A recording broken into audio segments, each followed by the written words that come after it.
watching Cartel TV and I'm Amelia. The Haval H9 is supposed to be a reasonable purchase in the 7-seater SUV segment, but people are reluctant to pay tens of thousands of dollars for something that is relatively new on the market. However, Haval aren't all that new. They've been in Australia for a few years now and are part of a rather big parent company called Great Wall, which is the most popular SUV sold in China. Today, I've got the latest edition of their biggest SUV. It's a 2019 Haval H9 in the top of the line, ultra trim. So, let's see how this budget proposal stands against noticeably more expensive and better established options. The styling is, well, I have mixed feelings, especially about the front. Looking at its parts individually, I have to say it's pretty okay, having most of the common features found in most modern SUVs. The headlights are xenon and they have daytime running lamps, the grille is massive with nice chrome surround, the fog lights have stylish trimline and aggressive surround. All cool, right? But put all together, it just looks a bit awkward, as if they took good parts and just glued them all together. The grille seems too big and takes most of the attention without offering anything special. Side view is better and shows reassuring but sculpted lines, elegant door crease and bulky wheel arches. The 18-inch wheels aren't tiny, but it's strange that the flagship model doesn't have bigger wheels.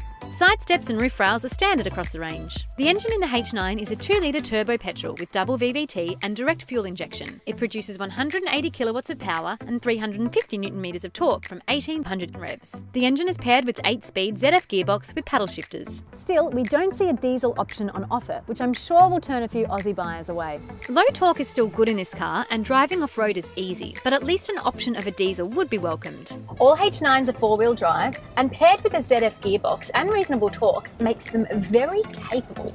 But where they'll amaze is off-road. Hill climbs are very easy and comfort on rough terrain is awesome.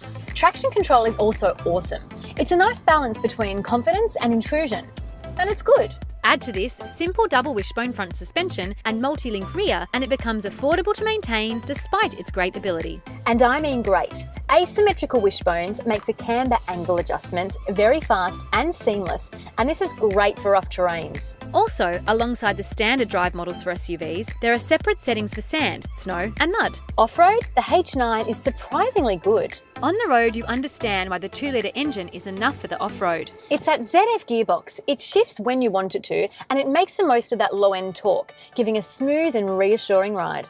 Braked towing capacity of 2,500 kilograms is rather good, although not segment leading. Where it does fall a bit short is driving dynamics. It's body on frame, so it feels very boaty. You can really feel that body roll. Also, steering could do with a bit more feel. On the other hand, not many people will buy the H9 for carving corners on mountain roads, so this is an acceptable downside. Panoramic sunroof is standard on this trim level, while the lower one gets regular sunroof as standard. So, whichever you pick, there will be some extra sun in your cabin. Other interior features include things like grab handles on all pillars, cup holders, glove box with this nice soft lining, heated leather steering wheel, power outlet for the rear seats. The top trim level, the one I have here, comes with 8-way power adjustable driver's seat with lumbar support and heated second row seats. Okay, that's not very common, even in noticeably more expensive 7-seaters. And on top of that, you can control the passenger seat from down here on the conventional side on the left, as well as on the right here. And that's pretty cool. Now, press this seat button and you are presented with several options, including massage and air-cooled seats. The massage is good. It's actually probably one of the best Chinese massages I've had from a car with this feature. Yeah, the massage alone has sold me on the H9. Oh yeah, just a little to the left and down. Yeah, that's it. Good. Moreover, standard curtain airbags cover all 3 rows of seats and 3-zone aircon gives some individuality to passengers in each row. Now, despite all these great comfort features, the shorter length of only 4.8 metres for the H9 means there isn't a huge amount of legroom in the first 2 rows, let alone the 3rd row. Now this is an area where the H9 can't compete with some noticeably longer options, so you taller families may want to consider this. Like if you're Dutch or Swedish or, Okay, so it's pretty packed with features, but what does it all look like? Despite the bling, the chrome details and the leather, it just doesn't have an elegant look and feel. The dashboard feels a little bit cramped, and here in the centre console there's not a lot of space to place things, well, outside of these 2 cup holders. I believe some simple additions would make it feel even more premium. Better floor mats, for example. However, this is a simple and pretty inexpensive aftermarket fix. The 8-inch infotainment unit has every feature you could think of, but it still feels like it falls short. And here's an example. The parking assist feature feels like a stressful old Atari game. Attention, please select the parking mode. Drive the vehicle to starting position, then turn the steering wheel.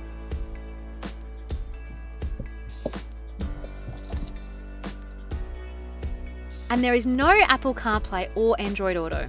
There are seriously too many interior features to talk about, so in the interest of not turning this short car review into a full-length Hollywood blockbuster feature movie, I'm just going to move on to safety. The H9 in the ultra trim level gets loads of airbags, including 3-row curtain ones, lane departure warning, rear cross traffic alert, blind spot monitoring, parking sensors and a reverse camera with dynamic guidelines, driver condition monitoring, remote window closing, automatic door locking based on the speed you drive, tyre pressure monitoring, automatic unlocking upon collision, keyless entry and start, looking at you ePace, ABS, traction control, brake assist, ESP, roll movement, intervention, hill start and descent assist, electronic diff and more. With a price that starts from just above 40k and this feature-packed Ultra costing 46k, the H9 offers unbelievable equipment levels, great off-road ability and incredible value for money. Compared to the previous model, the H9 brings a lot of improvements in a really short time. If they keep moving in this same direction, their cars might become very interesting for Australian buyers. Right now, it does fall behind some of its competitors. But there are two major advantages. Price is more than competitive and equipment levels are unmatched in that price range. If you want a 7-seater with good off-road ability, you are going to save a ton of money with this H9. Right now, Haval are making improvements with every new car we review, but we'd love to know what you think. Leave a comment below and make sure you subscribe to this channel and give this video the big thumbs up.